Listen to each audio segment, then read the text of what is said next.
a ver los principios generales de los líquidos y los gases, que son los principios o los conceptos básicos que vamos a ver sobre estos dos elementos para poderlos utilizar en la hidráulica y la neumática. Bien, lo primero que vamos a tener que conocer son los estados de la materia. Sabemos que existen 3 tipos de estados de la materia, como son el caso del sólido, los líquidos y los gases. Vamos a ver ciertas características que tienen estos líquidos, gases y sólidos, que representan de acuerdo a la energía que tienen las partículas para poderse juntar o bien para poder estar separadas. ¿Cómo tenemos esas partículas en estos estados de la materia? Porque para nosotros va a ser muy, muy importante que sí los conozcamos muy bien y cómo se comportan por el cambio de estado que podemos tener en estos fluidos o bien en estos gases que se utilizan en la hidráulica y en la neumática. Sabemos entonces, de acuerdo a sus clases que ustedes ya han tomado de física y de química, que el estado sólido es donde las partículas están más juntas o bien donde nosotros tenemos que estas partículas pueden estar como muéganos, como si fueran novios y no se despegan. Justamente así están estas partículas de los sólidos.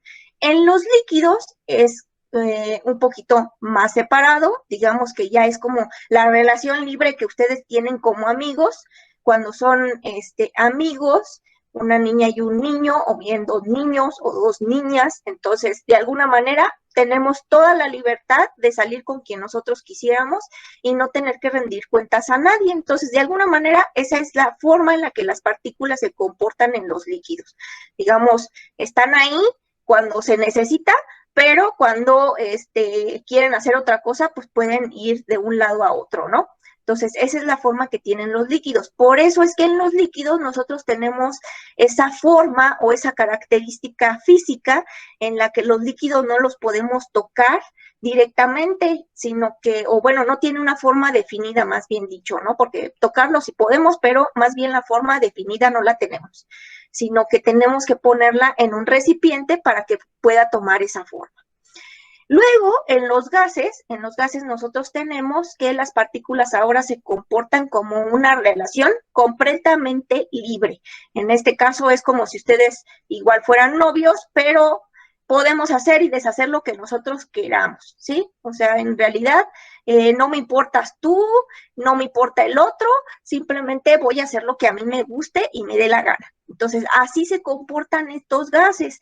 Pero, ¿qué pasa con los gases? Aquí tenemos algo muy interesante que pasa con los gases cuando tenemos este tipo de relación con las partículas, y es que están sujetas al cambio de temperatura. Si a ellas, en este caso, les ponemos calor o les ponemos frío, se comportan de diferente manera y tenemos estos cambios en la materia en estos gases. Entonces, ¿qué pasa con estas partículas de los gases cuando son libres?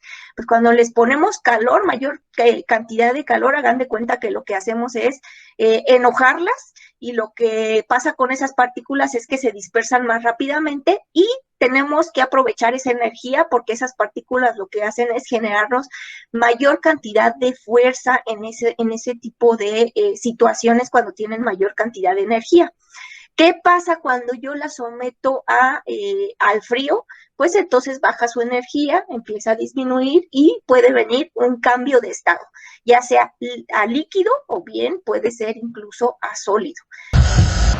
Lo siguiente que vemos después de estos cambios de estados de la materia son algunas magnitudes, que estas magnitudes son las características que van a representarnos a los objetos y las sustancias o bien los fenómenos físicos que podemos definir de manera numérica. En este caso, para que nosotros podamos utilizar la hidráulica y la neumática de manera adecuada y poder saber las presiones que podemos utilizar para generar mayor cantidad de energía o bien aprovechar esa energía que se está utilizando con las partículas que ya vimos en los cambios de estado, pues se utilizan este tipo de magnitudes. ¿Cuáles son las magnitudes que vamos a estar utilizando? La densidad, la viscosidad, la capilaridad, la presión absoluta, la presión relativa y la presión atmosférica. Fíjense cómo en la presión tenemos distintos tipos de presiones y a veces ni siquiera pues nos damos cuenta, ¿no? Pero en este caso, cuando nosotros estamos viendo la neumática y la hidráulica, es muy, muy importante que nosotros aprendamos a diferenciar este tipo de presiones. Vamos a tener otra magnitud que se llama el caudal y las magnitudes del volumen, la superficie y la fuerza. Densidad. La masa por unidad de volumen de una sustancia en condiciones normales o específicas de presión y temperatura. ¿Qué es la densidad? La densidad, si ustedes lo pueden definir, la definición podríamos decirla que es la medida en cuánto material se puede encontrar comprimido o bien en un espacio determinado. Es la cantidad de masa por una unidad de volumen. ¿Qué significa esto? Podemos tener una cantidad muy grande en un lugar muy pequeño. Ejemplo, pues tenemos la densidad poblacional y quiere decir que por ahí les estoy dejando unas imágenes en la presentación donde podemos alcanzar a ver a las personas que están concentradas en un solo lugar, ¿no? En este caso en una avenida.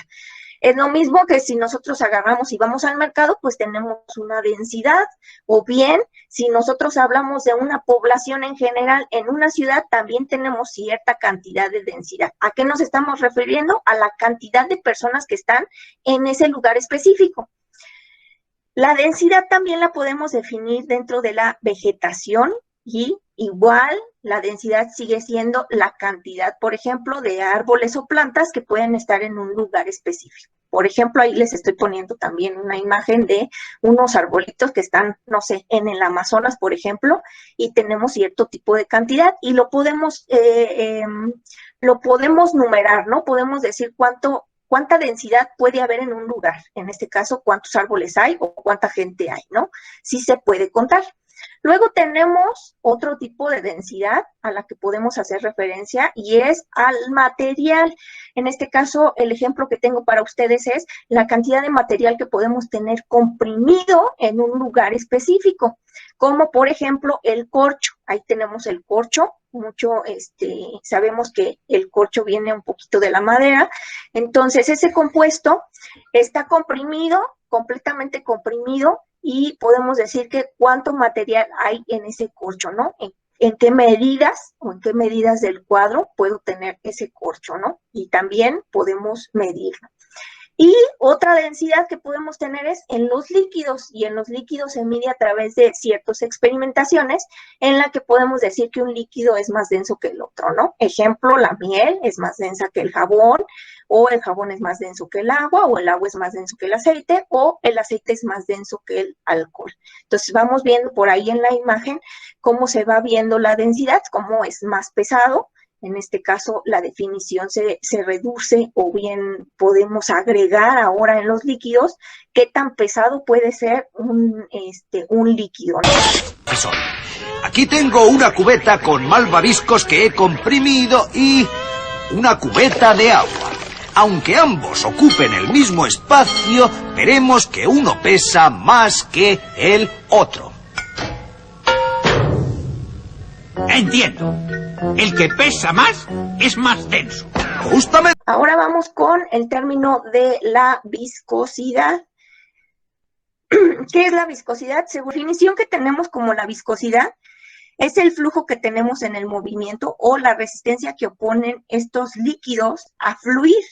En este caso, la prueba de viscosidad que se puede hacer en la cajeta, como la imagen que estoy poniendo ahí, tenemos 5 clases de cajeta diferentes y podemos ver cómo se ven, qué es su viscosidad, como algunas son más viscosas, entonces oponen mayor resistencia a que las puedas vertir en el vaso o en el líquido, y otras oponen menor cantidad de resistencias para ser vertidas. Luego tenemos la viscosidad del chocolate. Podemos ver que la viscosidad del chocolate se parece mucho a oponer muy poca resistencia a que la podamos vertir. En realidad casi ni siquiera opone resistencia, ¿no? Se deshace en lo absoluto.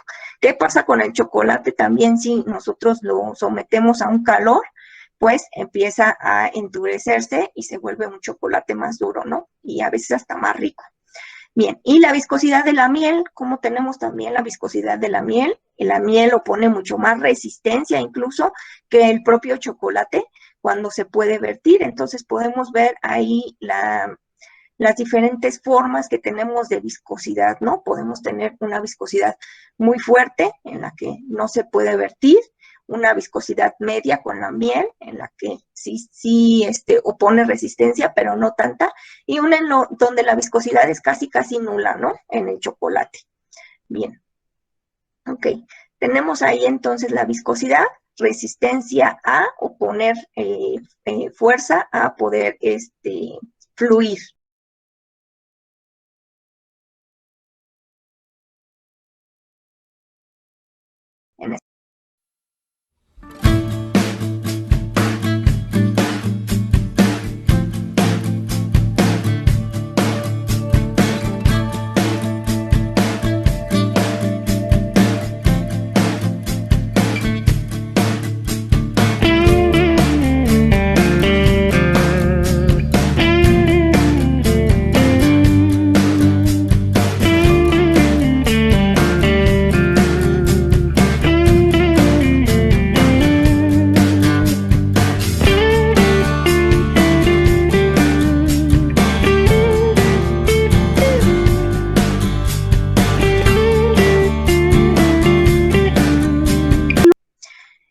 Tenemos otro término que se llama capilaridad.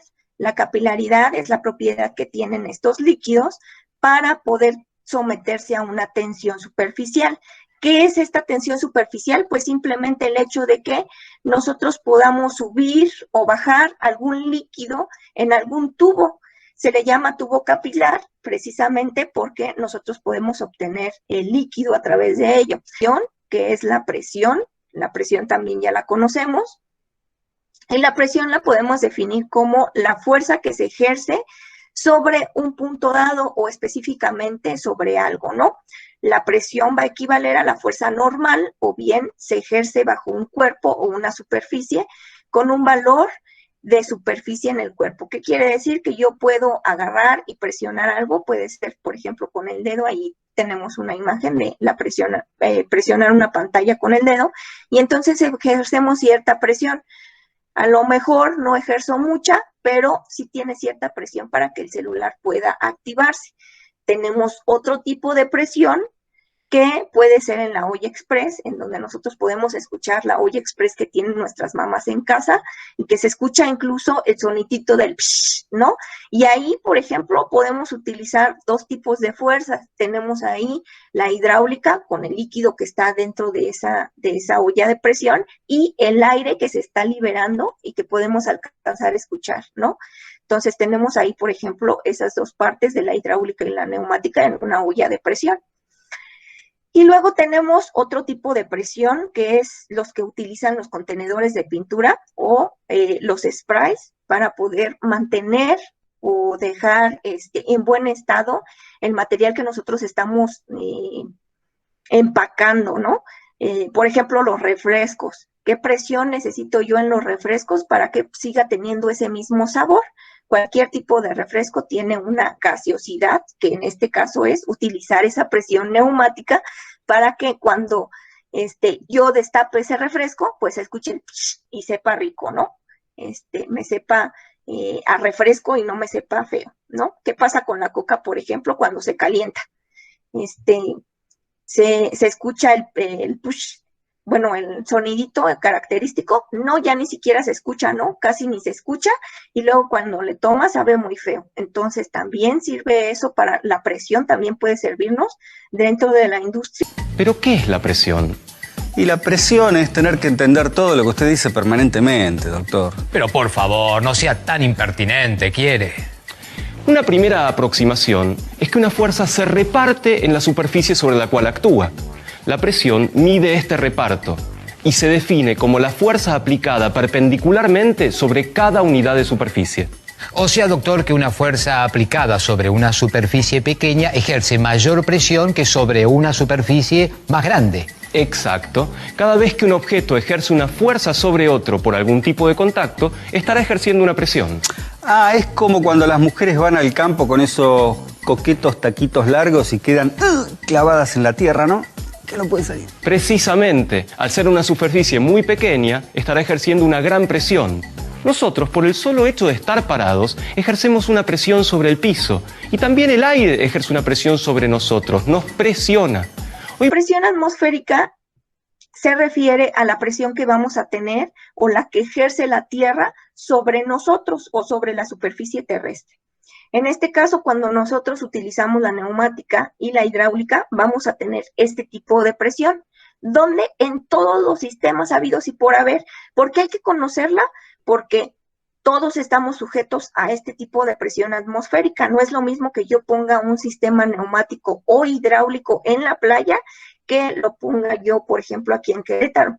Tenemos una superficie diferente y donde hay más presión o donde hay menos presión, pues hay más presión cuando nosotros nos acercamos a las costas o a las playas. En ese tipo de zonas hay mayor cantidad de presión. Quiere decir entonces que las tuberías que yo tengo que hacer tienen que ser muy resistentes para soportar esas presiones. Y donde hay menos presión, pues entre más cerca estemos del cielo, menor cantidad de presión vamos a tener. Por favor, señor de allá, que clave un clavo. ¿Cómo no? Yo soy un carpintero aficionado, así que esto me va a resultar muy sencillo. Mire. Muy bien. ¿Qué le pareció? Ahora le pido que repita la operación, pero con el clavo con la cabeza hacia abajo. ¿Con la cabeza para abajo? Un clavo invertido. Esto va en contra del decálogo de buen carpintero, doctor. Le pido que al menos lo intente, es en favor de la ciencia. No lo intentamos, pero... No, pero esto es imposible. No, este invento del clavo invertido no va a andar, doctor. Así es, no se puede. En el primer caso, está ejerciendo la fuerza sobre una superficie mínima, que es la punta del clavo, con lo cual la presión es máxima. En el segundo caso, la superficie es mucho mayor en la cabeza del clavo, con lo cual la presión no es suficiente. Claro. Sería como la diferencia que hay entre un taco de calzado femenino y un taco de calzado masculino. Efectivamente, el ejemplo ya resulta un poco repetitivo, pero es válido al fin. No, este hombre ya no sabe qué inventar con el tema este del clavo invertido. Es cualquier cosa. Que es una presión relativa, y la presión relativa es aquella que se mide en relación a la presión atmosférica. Su valor es un cero correspondiente a la presión absoluta y se mide a través de un valor existente de presión absoluta y una presión atmosférica. Es la combinación entre la presión absoluta y la presión atmosférica. Para esta experiencia le voy a pedir al señor de acá que ponga un poco de agua en esta lata de aluminio. ¿Cómo no, doctor? Paso número 1, procedo a introducir agua en la lata de aluminio. Muy bien. Como segundo paso le pido al señor de allá que encienda el mechero. ¿Cómo no? Y al señor de acá que tome la lata con la pinza y la acerque a la llama. Doctor, ¿este vendría a ser el paso número 2 o el paso número 3? El número de pasos es absolutamente irrelevante para la experiencia, así que por favor continúe. Bueno, doctor, en tal caso podemos rotular esto como el paso número 2 bis. Lo que vamos a ver en unos instantes es que comienza a salir vapor de la lata. En ese momento, usted, señor de acá, debe dar vuelta a la lata y sumergirla rápidamente en el agua helada. Muy bien. Ahí está. Está saliendo vaporcito. Ahora debería sumergir la lata en el agua. ¡Ah! ¡La pelota! Por favor, vuelvan. Este ruido era el esperado para la experiencia. Sí, esperado por usted. Yo me pegué el julepe del siglo. Doctor, le pido disculpas por este exabrupto, pero francamente mi instinto de supervivencia superó al de mi compromiso con la ciencia. Está disculpado. ¿Procedo a sacar la lata del recipiente transparente? Sí, por supuesto, la experiencia ya terminó. Muy bien. Doctor, en este caso, ¿este vendría a ser el paso número 4 o el paso número 5? Entiendo, el paso número 4, doctor. Ustedes se preguntarán qué es lo que pasó aquí. Eso, doctor. ¿Qué pasó aquí? La ciencia tiene que dar respuestas. Al calentar la lata, el agua que contenía se evaporó, o sea, pasó al estado gaseoso, ocupando todo el recipiente y desplazando al aire que contenía originalmente. Qué patotera el agua, ¿eh? Qué patotera, ¿no? Por echar al aire que estaba ahí adentro, tranquilito, sin molestar a nadie. Al enfriar la lata, el agua volvió al estado líquido, que ocupa mucho menos espacio. Ah, por eso la lata se arrugó repentinamente, es como que quedó vacía. Efectivamente, en condiciones normales, el aire de la lata y el de afuera ejercen una presión que se iguala en ambos sentidos. Pero al desaparecer el aire de adentro, el aire de afuera ejerce una gran presión sobre las paredes de la lata. Y la lata colapsa, doctor. Así es. Y el estruendo vendría a ser un efecto especial. No, al haber una diferencia de presión que ocurre muy rápidamente, se produce ese ruido. Pobre la latita. No somos nada, ¿eh? No somos nada. La presión absoluta. ¿Qué es la presión absoluta? La presión absoluta es aquella presión real que se ejerce sobre un punto dado. Esta presión está vinculada a la presión atmosférica, como ya dijimos, y a la presión manométrica. Es la suma entre estas dos presiones, presión manométrica y presión atmosférica, que son las anteriores que nosotros tuvimos hace un momento y ya habíamos mencionado que estaban relacionadas, ¿no? Entonces, de alguna manera, esta presión absoluta es la suma de esas dos, de la presión manométrica y la presión atmosférica, la que tenemos en el aire y la que se ejerce específicamente en un lugar específico, en una tubería o bien a lo mejor hasta en la mano, ¿no? Entonces, esa presión absoluta va a depender de las otras dos también. Entonces, del ambiente como del lugar específico en donde nosotros estemos presionando. Tenemos otro término que se llama volumen. El volumen ustedes ya lo conocen, es aquella medida, bueno, o en este caso la medida del espacio que se ocupa en 3 dimensiones por un cuerpo. Podemos tenerlo en una lata de refresco. Luego tenemos el otro término que es la superficie. La superficie es la porción de terreno o bien el límite de algo, lo que quiere decir que nosotros vamos a tener el límite de un cuerpo o una entidad, aquello que tenemos en medida. Podemos tener, por ejemplo, la medida de un campo de fútbol, y esa es la superficie que puede tener ese campo de fútbol. O la superficie de un objeto, cuánto mide un objeto, en este caso, no sé, un celular, cuánto es la superficie que tiene un celular. Luego tenemos la siguiente concepto, que es la fuerza, y la fuerza es la capacidad física para poder realizar algún tipo de movimiento. Ya vimos que bueno, ahí en las imágenes tenemos a una muchacha aquí con las pesas, ¿no? O bien a 2 señores que están agarrando una caja y la están empujando. Entonces ahí tenemos la fuerza, lo que podemos ejercer como un trabajo. Y el siguiente término es las unidades de medida. ¿Cuáles son las unidades de medida para que nosotros podamos trabajar con la hidráulica y la neumática? Bien. Es muy importante que nosotros conozcamos todas estas magnitudes que acabamos de pasar, qué son, primero qué son, y ahora sí, vamos a ver cuáles son sus unidades de medidas de esas magnitudes en las que podemos estar midiendo. Podemos tener que la presión la podemos medir nosotros en pascales, por lo tanto, en neumática nosotros vamos a estar utilizando los pascales. Podemos utilizar bares, milibares, atmósferas técnicas, atmósferas, torrs o libras por pulgada cuadrada. Y tenemos que para el caudal nosotros podemos medir por galeones por minuto, galeones imperiales por minuto, millones de galeones por día, pies cúbicos sobre segundo, metros cúbicos sobre hora, litros sobre segundo, barriles sobre minuto y barriles sobre día. ¿Sí? Las unidades de peso y volumen, ya también se saben algunas unidades de peso y volumen. Tenemos el galón imperial, la pulgada cúbica, los pies cúbicos, los metros cúbicos, los litros y las libras. Tenemos también las unidades de fuerza, estas también ustedes ya las conocen. También tenemos una conversión en temperaturas, podemos tener en Celsius, en Fahrenheit, en Kelvin, en Rankine y en Reaumur. Sería todo por el día de hoy. Muchísimas gracias por acompañarnos.